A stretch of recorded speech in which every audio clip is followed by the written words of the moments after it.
Today I got a question about a thing that I didn't even know was a thing.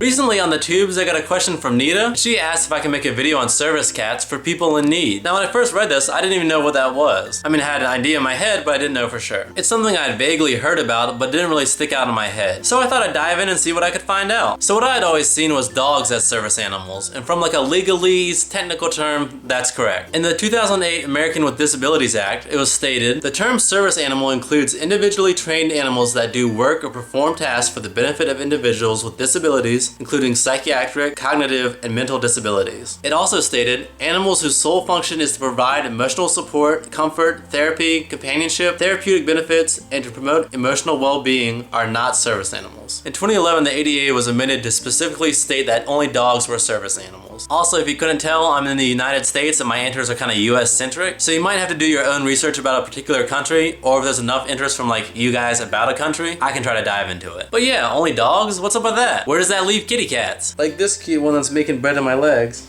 But she has 2 sharp claws. And they hurt. Ow, ow, ow. They hurt.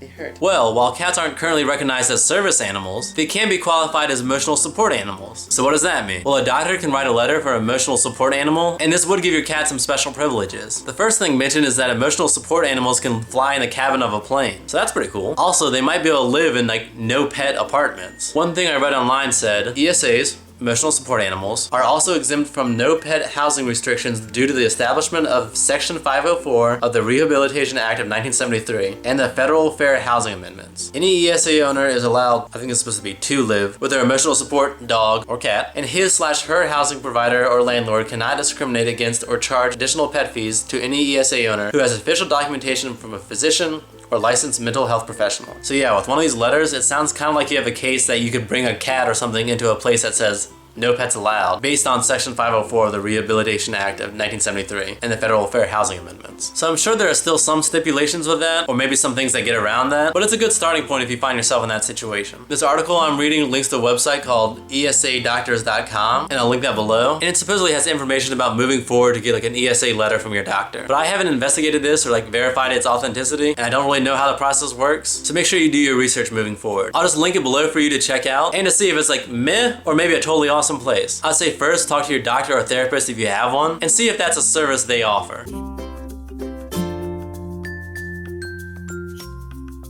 But all this being said, I guess Nita is really asking for service cats for others in need. And that I believe is more commonly called a therapy cat. Now, a therapy cat, I didn't really see like a legal definition. The website Catster described therapy cats and their owners as those that are trained to assist mentally, emotionally, or physically ailing humans in relaxation and healing. And therapy cats are utilized in a variety of situations. One big instance is a variety of programs with children. Therapy cats have been brought to speech and hearing centers and schools, and also fairly often, children's hospitals. Catster also mentioned that therapy cats have been used to help kids with developmental disorders like autism be more comfortable with the world around them. Aside from kids, therapy cats have been brought to nursing homes for some like one-on-one love and playtime. As an aside, I've also seen like videos and news stories where like they'll bring like baby kittens into nursing homes, and you have some elderly people that can't sleep well anyway, and so they're getting up several times a night, and because they're already up, they'll use that time to like bottle feed kittens who need to be fed every couple hours anyway. So that's pretty cool. Also, supposedly some prisons use therapy cats for like comfort and distraction. I haven't actually seen that myself, but one article I read did mention that. While not therapy cats, I have made a video about kids like reading to cats in shelters as a way to develop their confidence in reading by reading to a non-judgmental audience. So are you interested in getting your kitty certified as a therapy animal? I did find one 2013 Huffington Post article that talked about the requirements. So there are several organizations that offer like pet therapy certifications, and the top 2 look to be Pet Partners and Love on a Leash. So there's some basic requirements, and these will probably vary by organization. They say your cat has to be up to date on shots and also comfortable on a harness. They have to have the right temperament, so they have to be pretty laid back and chill, not react all crazy to like loud noises. They have to be friendly and not show aggression towards like other people or animals, that sort of thing. The one company, Pet Partners, had a requirement that your cat could not be fed a raw protein diet. They say that such a diet puts people, especially those with compromised immune systems, at a higher risk for infection, which made sense to me. And once you have all those requirements, there's usually an online or in-person course you can take, which is then followed up by an expert coming to check out your situation and sign off that yeah, you're good to go, or maybe you wouldn't be the best candidate for this. So thanks for the awesome question, Nita, and if you have any questions you want answered, leave them in the comments below. I learned a heck of a lot today personally. If you like this video, give it a thumbs up, and if you're new here, make sure you subscribe. Thanks for watching, and I'll see you next time.